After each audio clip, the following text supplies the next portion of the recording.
Yo, this is James Lights Out Tony, the one and only. You are tuning into Philly Fight World. You see me? BAM!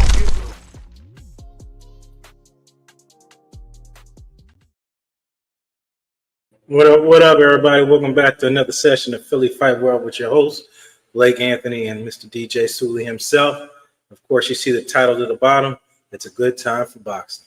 We're going to talk about boxing news updates, who's moving up in weight class, who's moving down, who's doing promoting. Do you think these people should be doing promoting? What fights should happen? All that happening right now, every day. Like we said, there's always news in boxing going on. But I can't help but to play this clip every time because there's always more. But wait, there's more. And it just keeps going. The next one's a screamer. Sully, what's going on? I'm good, brother. Good to see you. Good to be here like every day, like always. And always something going on, and I'm ready to talk about it, man. Ready to talk about it. A lot happening this week. A lot of happening. Where you want to start? As you know, we got clips to play and things like that. So where you want to start? Let's start with Boots. Let's start with Boots moving up to 154. Let's start fast, man. We'll start fast. And Hearns had some that fight hype. Big shout out. As always, fight hype with great interviews and stuff like that. So we're going to play this clip because it'd be pointless to talk about it and then play the clip. We'll just let Hearns say his piece and then we'll say on top of it. So check out this clip of Fight Hype got with Eddie Hearns talking about fight, Boots jumping up, and then we'll just jump in from that. I mean, obviously, if Boots is in a position to fight in the near future, there's been talk. Yeah, August. I mean, they said to us, would you fight Vergil Ortiz in August? And we said yes. And then they come back and said Vergil wasn't ready for August. I said, look, we're happy. That's a brilliant fight, one of the best in the sport. And Vergil's a great fighter. And we're talking to DAZN at the moment. I think Boots will fight around August time, early September. And then we'll make the Vergil Ortiz fight now. I mean, I think it's a brilliant fight at 54. We want to be involved in all the biggest fights. Obviously, he wants to win a world title. And there's a good chance that Vergil may end up getting that championship. So, yeah, all in for all the big fights with a real physically 100% Boots Ennis, which is a frightening proposition given the performance he gave against Danny Ennis. Gotcha. Is there any potential that we see? I mean, obviously, Boots is a headliner. He has headline. But Turkey's made some mention, somebody you work with, obviously, about wanting the biggest, best fights. That right there, when he's talking about moving up for Ortiz. And he also, commented about Boots not being 100% because he's fighting at a lower weight class. You want to start off, Sully? Yeah, exactly. Piggyback on what Eddie Hearn said. 147. I think everybody's seeing that it was a little tough for Boots making that weight when he fought against Stanley Ennis. You could pretty much see it in his face. Any fighter, you can see if he's struggling to make weight. You can really look at their eyes. The eyes is a good place to look. See if a fighter is drained or not. And so, I mean, even with that, Boots put on a top-notch performance. Even, trying to make weight, which he did, of course. But, he's 27 now. As you get older, your body naturally puts on weight. And trying to stay at 147, very tough for him. So 154, easy, man. So he can make weight at 154. And like Eddie Hearn said, I mean, he threw the name out there, Mr. Vergil Ortiz, which would be a great fight at 154, man. A great fight. We heard that they tried to make that fight at 147, and at that time, Boots pretty much shut that fight down because, of course, he wanted to unify the belts. He was able to get that ring belt, and I think the WBA from Stanley Ennis. So, I mean, he wasn't able to complete the unification with the others, with Brian Norman Jr.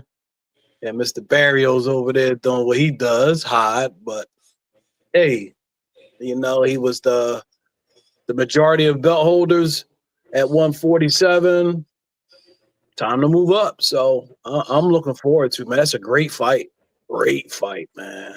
I mean, if they could get that fight going on this year, that would definitely put fight of the year on, man. You know, fight of the year potential, because, I mean, you got two great names, two great styles. They both pretty much in their prime. I'm ready for that one.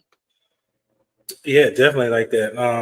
Like I said, you said that when we were at the weigh-in, when we was watching Boots Stanley Onus when we interviewed him, and you said Boots is like really thin in his face, and, you know, he said he'll fill out, you know, after the weigh-in and stuff like that. So yeah, it's tough on a lot of these boxers when you're talking about making weight and things like that. It's just an aspect of boxing that people don't talk about. It's a struggle on your body, and it puts stress mentally and physically on your body to constantly do that. You're seeing just in these past couple of weeks, you're seeing fighters not making weight. You just watched one of your favorites, Tamir Smalls, come in 10 pounds overweight. You just watched Keyshawn Davis, 4.5 pounds overweight. So you're seeing these people struggle to make these weight classes because, like you said, your body gains weight over time just because you start filling out as you get older, when your metabolism isn't running about 100,000 miles an hour, you know? Yeah, definitely. And, you know, it's tough. It's tough, man. You know, you gotta, you know, they're normal people, you know, and they try to, you know, although they're athletes, of course, trying to, you know, be a normal person every day. You know, you want to go hang out, you want to eat, do this, you know, hang out with your friends, family, eat, and, you know, then you don't get a fight 4 or 5 months down the line, then you're trying to bring it back down to a weight that's, you know, division that you're in. That's tough, especially when as you get older. When you're young, but definitely as you get older, it's hard to take off those pounds. So, you know, it's a great time for, you know, like I always say, it's a great time for boxing. And for this to happen right now, I mean, in Boots' career, it's man, puts him right back in the limelight of great fights, puts him in position to win another belt at 154. So I'm with it, man. It should be a good fight. Like I said, I'm excited. I wanted this fight to happen 2 years ago. Mm-hmm. 2 years ago, man. So I'm all for it, man. So we'll see. We finally getting it. We'll, you know, as boxing fans, I'm Vergil Ortiz. He has a big following. You know, that fight definitely would be a Vegas fight. It wouldn't be a Philly fight. Too big. Too big. Stars is going to come out, put that fight right in Vegas. You know, De La Hoya, he's going to do his thing, try to promote that fight. Mm-hmm. And hopefully they can work a deal out, man. And it would be good for boxing, definitely. Yeah, definitely good for boxing. And it's a good segue how you talked about Oscar De La Hoya promoting the fight. As you can see down below, you got Boots on the left, and then you got Turkey, Dana White, and Oscar on the section there. And that's a whole nother it's a conversation we're going to have today. I'm not sure when you. I mean, if you want to roll into that, and talk about that next. You want to roll into it? Yeah, let's roll. We there. Let's roll. All right. So speaking on that, so Oscar has some choice words to say.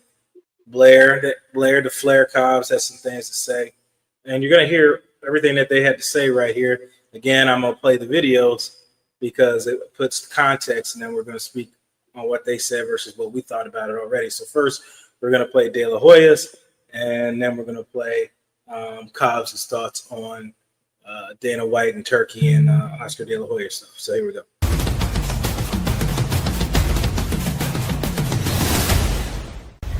All right, so it's been a month since my last clapback. And that's because there's very little news to clapback to. Because the boxing media isn't reporting on anything these days. I wonder why. Has anybody else noticed this?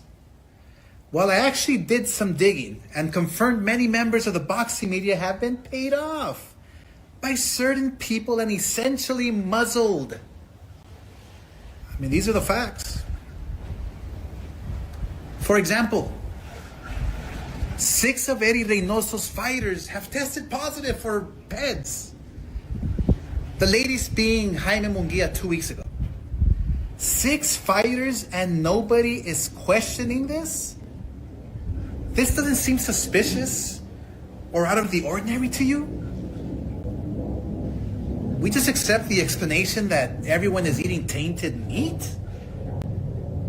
Come on. Jesus Christ. Doesn't this warrant an investigation of Eddie's camps?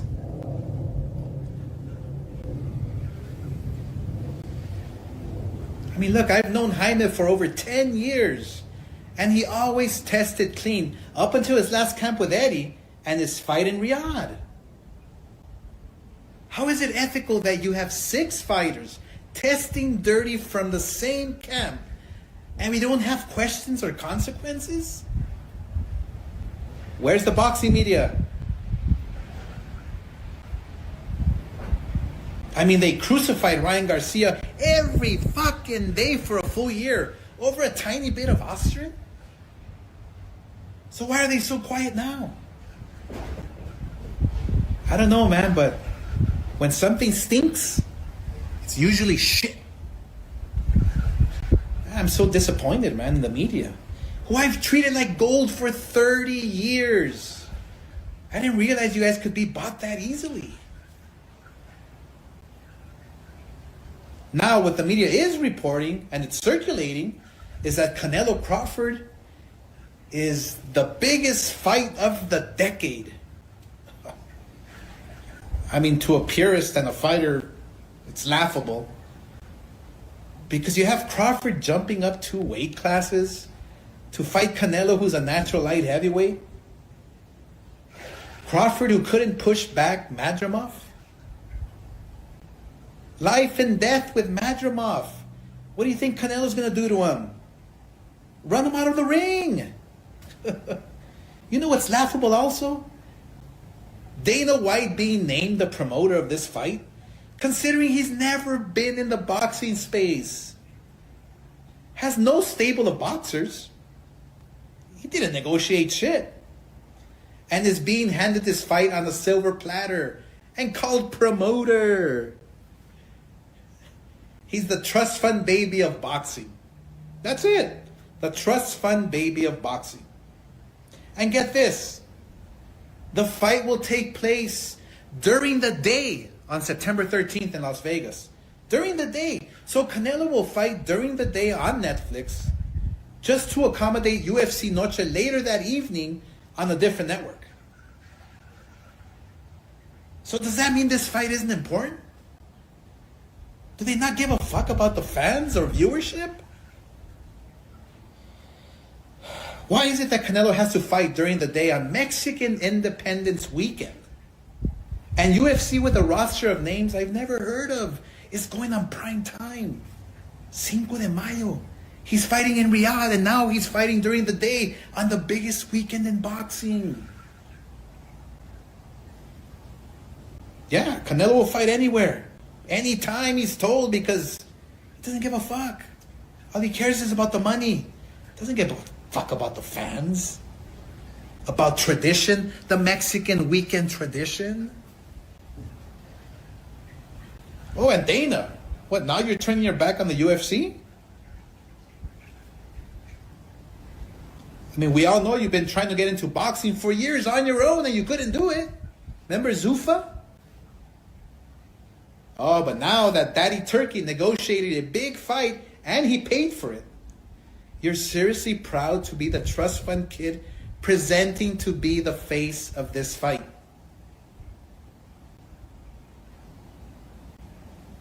I mean, this whole thing's a shit show. Aren't you embarrassed? I mean, it would be just like me promoting John Jones versus somebody else in the UFC. You guys would fucking destroy me for me walking into another sport and acting like I know the fuck I'm doing. I mean, insiders are aware the UFC's hundreds of millions of dollars in debt and in a bad spot. But that's no reason to switch sports and leave these MMA fighters hanging, Dana. And don't abandon the fans. They've been begging you for months now to make a great fight in the UFC. Oh, and don't even think of bringing your pathetic pay scale to boxing, because these fighters won't go for it. The boxing media is trying so hard to hype up TKO, getting into the boxing space. But the truth is, they have no fucking fighters. They have 0 fighters. TKO? More like TK no. Oh, and guess what? I played that because there's a lot of aspects in there that we wanted to touch on and stuff that's brought up. So you heard it all there. You talk about the PEDs, and you talk about Dana White being promoted. You talked about fan connections. You talked about disconnect between the fans and times and things like that. So first off, I'll start with the time. You got into that to put your sport, UFC primetime, over boxing or make them fight in the day. Boxing fans are not used to watching fights during the day. So that's going to be interesting to see that they're not on the primetime, especially if that's supposed to be the fight of the year. And the guy that's getting the primetime spot is doing your promotion, so he's going to promote your fight for the daytime. That's one part of it. Second part of it is you're talking about disconnect with fans. We listened to Blair talk to us at least 30 minutes on a topic of it's about the story and not the fight. He mentions that that's where the connect is. That's what people fall in love with. It's not the money and the fighters, it's the story, and that's what connects these people to the sport. And Dana has abandoned that, and UFC has left these guys high and dry, and these guys are starting to run the boxing, or at least trying to, and those are some of his biggest stars. A lot of people don't like that's happening. So it's kind of everybody, even the De La Hoya, he doesn't have answers either. He's kind of like the odd man out of the promotion thing with this right now. And kind of left to try to figure out what's going to happen and see how this looks like. Fight September, right? Yep. September. It's right around the corner, so we'll see how that looks. What do you thought about that? Like I said, there's a lot said in it. It's a lot said. It's a lot said. I mean, you agree with them or disagree with them? De La Hoya is entertaining. He's very entertaining. He touched on a lot of subjects, but I mean, he's a part of it. We talk about the machine, and past, me and you, we talked about the machine. He's part of the machine too. He's part of it. He tried it with Rolly Romero and Garcia, but exactly. And he's upset right now because guess what? He's playing a back seat, and he's hating. You blew your bag. You blew your bag. He did. Blew your bag. Blew it. And right now he's scrambling. He's scrambling because he has no fights. His fighters right now have no big fights coming down the line, and he sees this spectacle, and it's going to be a spectacle. But at the end of the day, it's a great fight. It's a great fight. Canelo, Crawford, and yes, it is the biggest fight in the last 10 years, hands down, on paper anyway. I mean, of course, they have to fight the fight, but this is going to bring boxing fans, casual fans, everybody to view this fight. I mean, come on now, So, him talking down on it, but I'll give him one thing. I do agree with him on Dana White. Which part?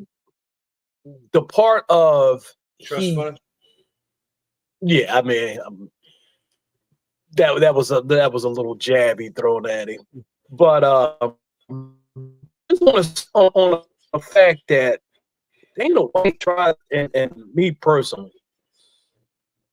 he tried to do away with the Muhammad Ali Act. And so what that act does, it protects fighters. It protects fighters against these promoters and being used by these promoters. But De La Hoya is one of them. He's a promoter himself. So, you know, he's right. It's like, okay, I understand what you're saying, De La Hoya, but at the same time, you're part of it. You're part of this machine. You're part of what's going on, what's happening right now in boxing. The bad things in boxing. Right. And so, you know, to be angry and start throwing shade at everybody, you know, you sound like a kid having a tantrum, basically. And that's basically what it is. But like I said, there's some truth. There's some truth in what he's saying. You know, UFC, yeah, of course, it's not doing well. It's not doing well right now. He doesn't have the Dana White doesn't have the stars that he once had. You know, going back with the McGregors and you name it, a young John Jones, Cormier, you know, you name it. He had the figures that people, you know, gravitated to watch. And we talked about this before. At one time, UFC has stepped over boxing, popularity-wise. Had fighters galore. But you know, fighters galore, when man. that happened, that McGregor era was when McGregor made me like UFC. The way he took a fight, lost so much weight to fight a fight, then won the fight. That's what attracted me to UFC. I said, yo, this dude is amazing. He did that because he wanted to fight. Yeah, they had a surplus of fighters at the time. But we'll go ahead, Sooly. Yeah, surplus of fighters, and he was the headliner. He was the cream of the crop with that. You know, in that era, he was the biggest man. He was the biggest name in UFC. So much that personality, personality. You know what I'm saying? He had the swag to him, where you know he resonated with people. You know, people wanted to see him fight. So much so, and he probably could speak on himself, whereas though I think he felt kind of betrayed money-wise because, of course, and as Oscar said, you know, you have this pay scale that Dana White had. And so McGregor was able to cross over to boxing and get a great big fight with Floyd that made a lot of money. He made more money in that fight than he did his whole career in the UFC. So even that tells you right there. But moving on with that, I mean, him coming to the boxing world and from what he was saying where he wanted to do with this pay scale where he was going to pay fighters on performances and so and so. De La Hoya is right. It's not going to work. Fighters is not going to go for that. Fighters are not going to go for that. And I don't know if he's still on his mission to take this Muhammad Ali Act and have Congress get rid of it. And this law, it's law now. He's trying to get rid of this law. But because it's not benefiting him as a promoter. And that's the key. You know, and just like De La Hoya, you know, you have these things in place to protect fighters, and you can't just get over like you used to, like promoters used to. You can't do that. So it is what it is with De La Hoya. You know what I'm saying? Like I said, he did a lot of talking. He touched on a lot of things. Some things were correct. Some things I agree with. But like I said, he's sounding like a spoiled child because he's a part of it. He's just not benefiting right now. You didn't get He's just not benefiting. Yeah. Yeah, come on. Yeah. Then throwing shade at him, you know what I'm saying? Like, you're going to leave your fans.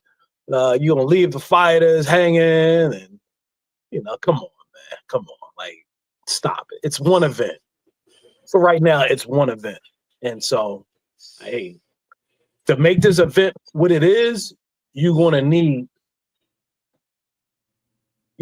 a number of people in place to make this event what it is, because it's a fight. It's definitely a fight, but it's going to be definitely entertainment.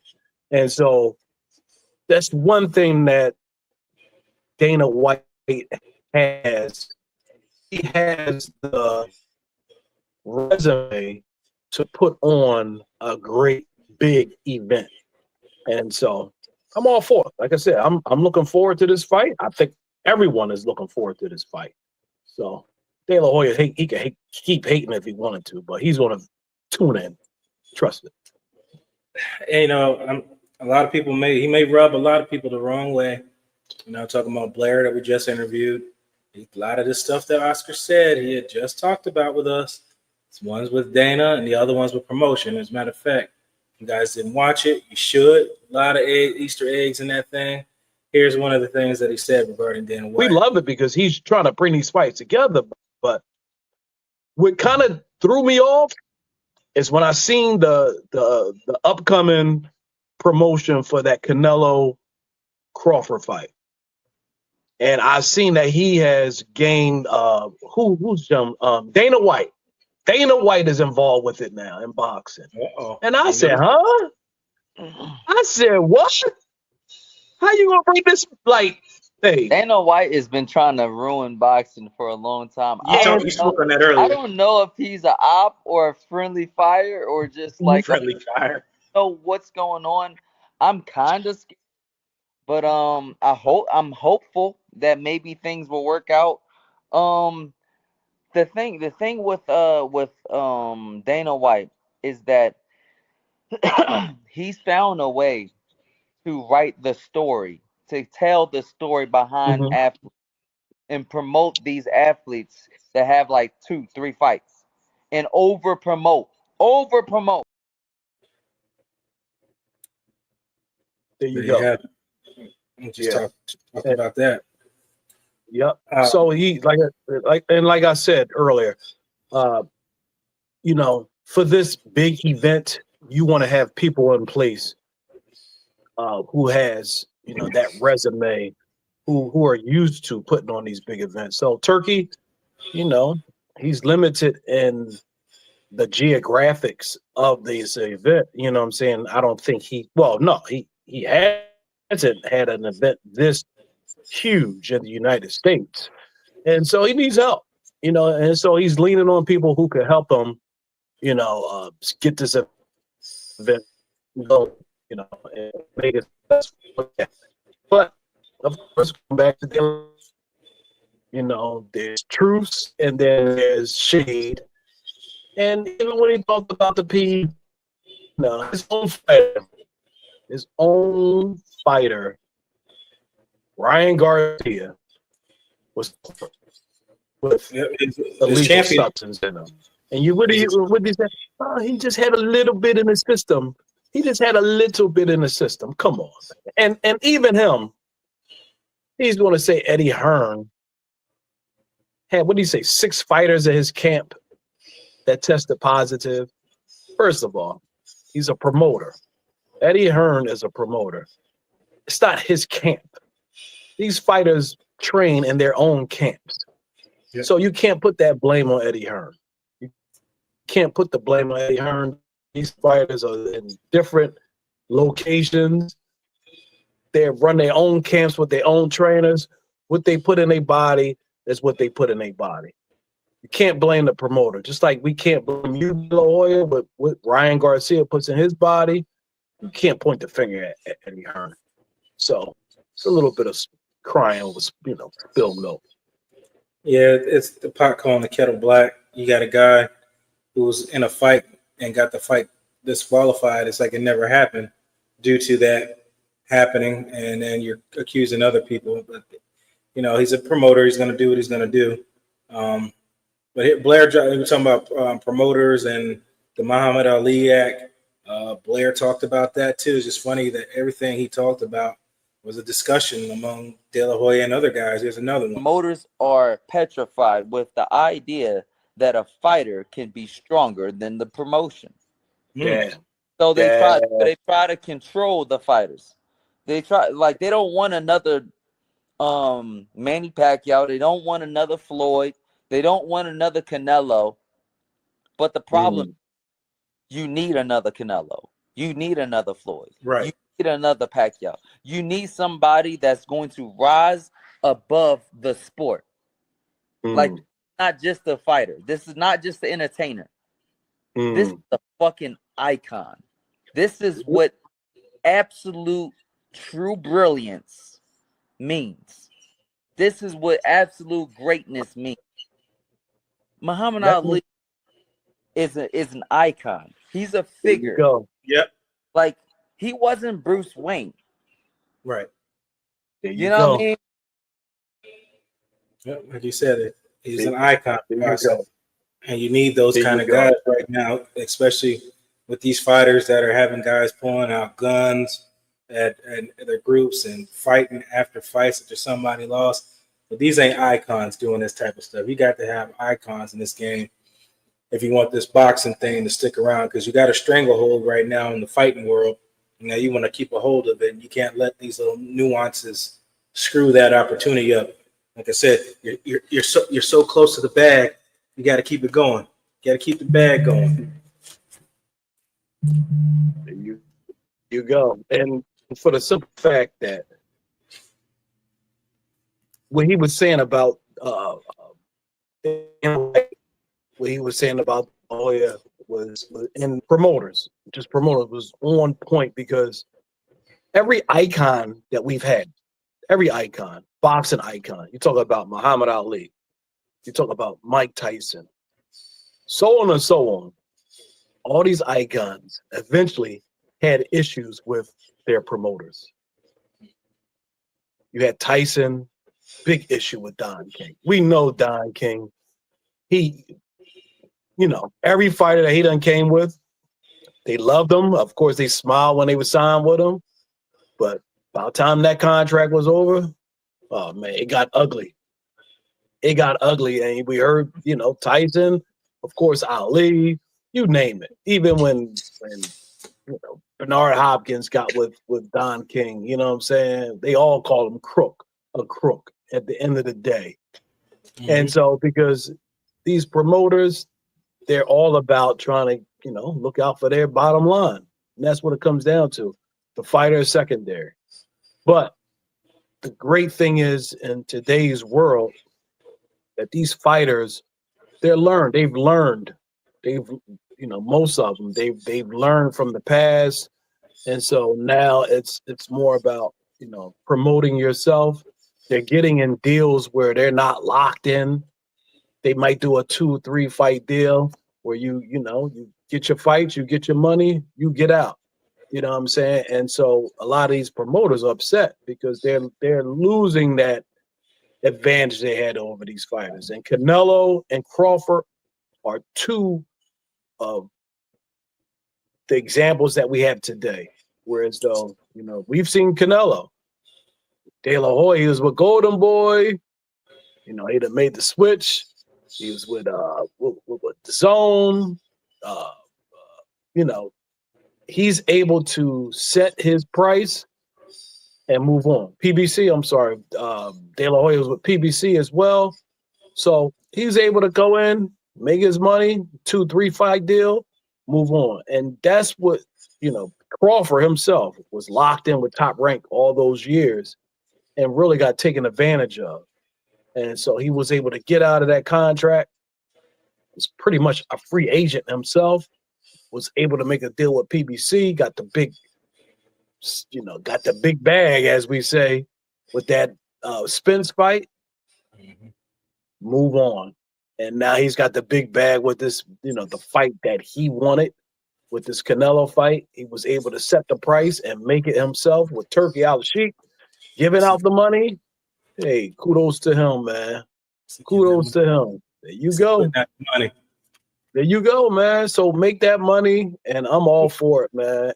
And these fighters, they need to be looking at. They should watch the model that Crawford just put down. Mm-hmm. And they should watch the model that, of course, Canelo has put down the last few years, man. There you go. It's all about that, man. At the end of the day, fighters, you got to look out for yourself, man, and make your money, man. Make your money the best way you can. Get in, and we talked to DJ. Dennis. Yeah. Dennis. DJ. Yeah. And what did he say? Quiet Storm. What did he say? He said, listen, I'm in it, make my money, get out.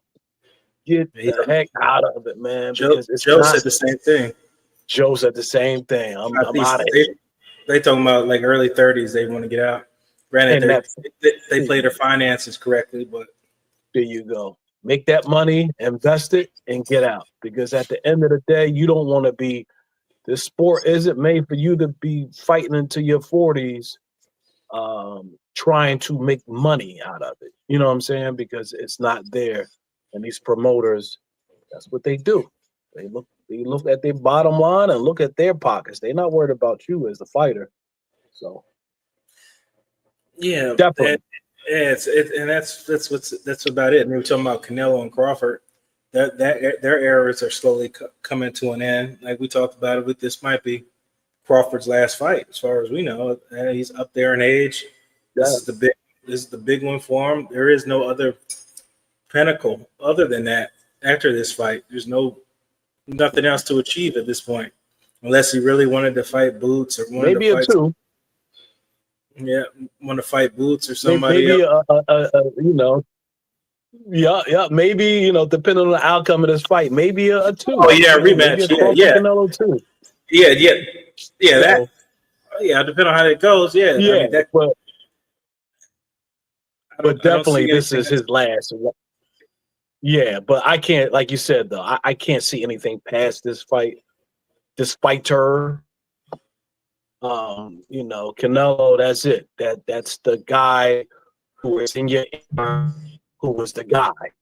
You know what I mean? You finally somehow worked your way into this fight, which is kudos to him because, like I said, he was able to escape those contracts and those promoters and to do it his way. And so I hope that he wins. We already made our predictions on the fight, so I still got him to win this fight. Kind of on the fence, but I still have him winning this fight, and I hope he wins, and I hope he goes out like that, man. And like I said, I hope he goes out and he put the model down. He could share this model with all these young fighters. Take care of yourself. At the end of the day, make your money and leave. And even if in Canelo's case, like I say, even if he lost to Crawford, I mean, lost to Floyd, lost to two guys who were undefeated. I mean, there's no shame in it. I don't think anybody's going to turn their nose at Canelo at all. You fought the fights that you should have fought. I'd never be mad at that. One man was just a better man that day. I mean, that's just what happens in there. Now, depends on how the loss is, too. You just get the brakes beat off you is another story, but you come in there and put up a good fight, nobody's going to shame you. It's not going to tarnish your legacy. If anything, it helps it. Exactly. So, he's been around for a while. He's been fighting for a while now, started when he was young. He's on the end of his career, you know what I'm saying? So, if this is the last fight, if this is the last fight for both of them, so be it, man. So, but I'm looking forward. Like I said, I'm looking forward to this fight. Tenfold. So am I. Fireworks going on, man. Man. I don't know if you heard that. They got fireworks here. We're just gonna hope they're fireworks, not no gunshots. Not in this town. Definitely fireworks. That's it, man. Like I said, it's a great time, man. Great time for with it. Hey, we got a great fight tonight. Hold on. We showing a little bit. Shout out to Nair Albright, man. Philly's own. Fought on the card 2 weeks ago? Yep. Last week, I'm sorry, yeah. With Calvin Davis. Yep. Keyshawn Davis' brother in Virginia. Fought a great fight, and it was overshadowed by the nonsense. Overshadowed by the ruckus And I hate to use I hate to use that word, man. We'll just call it nonsense. I'm not going to use it, but yeah, total nonsense. What happened overshadowed, but he fought a great fight. Shout out to Nair Albright, Philly Zone. He was able to get the title that night. You know, he fought a great fight, man. Salute to you, brother. You know, it's boxing, man. It's a great time for it. We got some great fights. Happy to see him win. Happy to continue to see these fights happen, and we'll continue to talk about it. Yeah, big shout out to him. Looking forward if we can get you on Philly Fight World. You're from Philly. Love to get you on here. Like we get everybody who's from Philly. So we got, Blair's a Cali guy, but he was born in Philly. So everybody comes home right over here at Philly Fight World. We always got a home for everybody. And we'll always talk boxing. We'll talk stories. There's no narrative. There's no, like De La Hoya said, bought and paid for. At least I haven't got a check in the mail. I don't know if you have or not. To not want to talk about. What about that? I don't know, man. You flash your money, bro. I don't know. Who pay you, man? Pay you off, man. Hold up, man. Let me go back to that De La Hoya clip, man.